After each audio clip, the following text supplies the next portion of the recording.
There's no feeling more intense than starting over. If you deleted your homework the day before it was due, as I have, or if you left your wallet at home and you have to go back after spending an hour in the commute.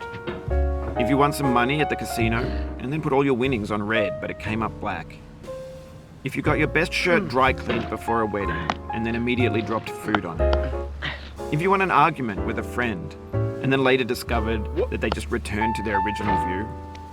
Starting over is harder than starting up. If you're not ready for that, like if you've already had a bad day, then what you're about to go through might be too much. Feel free to go away and come back.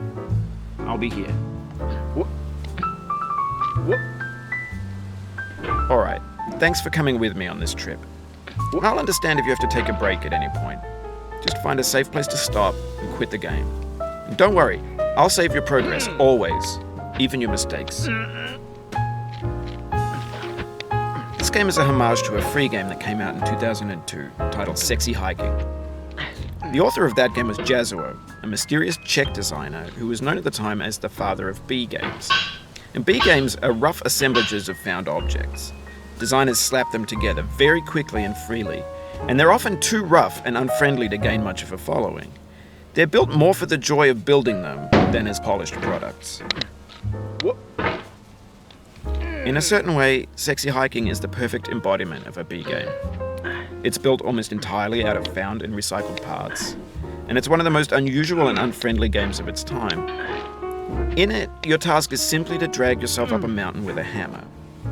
And that act of climbing, in the digital world or in real life, has certain essential properties that give the game its flavor. No amount of forward progress is guaranteed. Some cliffs are too sheer or too slippery. And the player is constantly, unremittingly in danger of falling and losing everything. Anyway, when you start Sexy Hiking, you're standing next to this dead tree that blocks the way to the entire rest of the game. It might take you an hour to get over that tree, and a lot of people never got past it. You prod and you poke at it, exploring the limits of your reach and your strength, trying to find a way up and over. And there's a sense of truth in that lack of compromise. Most obstacles in video game worlds are fake. You can be completely confident in your ability to get through them once you have the correct method or the correct equipment or just by spending enough time. In that sense, every pixelated obstacle in Sexy Hiking is real. The obstacles in Sexy Hiking are unyielding, and that makes the game uniquely frustrating. But I'm not sure Jazzuo intended to make a frustrating game. The frustration is just essential to the act of climbing, and it's authentic to the process of building a game about climbing. A funny thing happened to me as I was building this mountain. I'd have an idea for a new obstacle, and I'd build it, test it, and it would usually turn out to be unreasonably hard. But I couldn't bring myself to make it easier.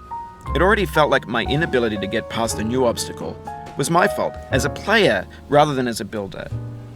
Imaginary mountains build themselves from our efforts to climb them, and it's our repeated attempts to reach the summit that turns those mountains into something real. When you're building a video game world, you're building with ideas, and that can be like working with quickset cement. You mold your ideas into a certain shape that can be played with, and in the process of playing with them, they begin to harden and set until they're immutable, like rock. And at that point, you can't change the world. Not without breaking it into pieces and starting fresh with new ideas. For years now, people have been predicting that games would soon be made out of prefabricated objects, bought in a store and assembled into a world. And for the most part, that hasn't happened, because the objects in the stores are trash. I don't mean they look bad or that they're badly made, although a lot of them are. I mean they're trash in the way that food becomes trash as soon as you put it in the sink. Things are made to be consumed and used in a certain context, and once the moment is gone, they transform into garbage. In the context of technology, those moments pass by in seconds. Over time, we've poured more and more refuse into this vast digital landfill that we call the internet.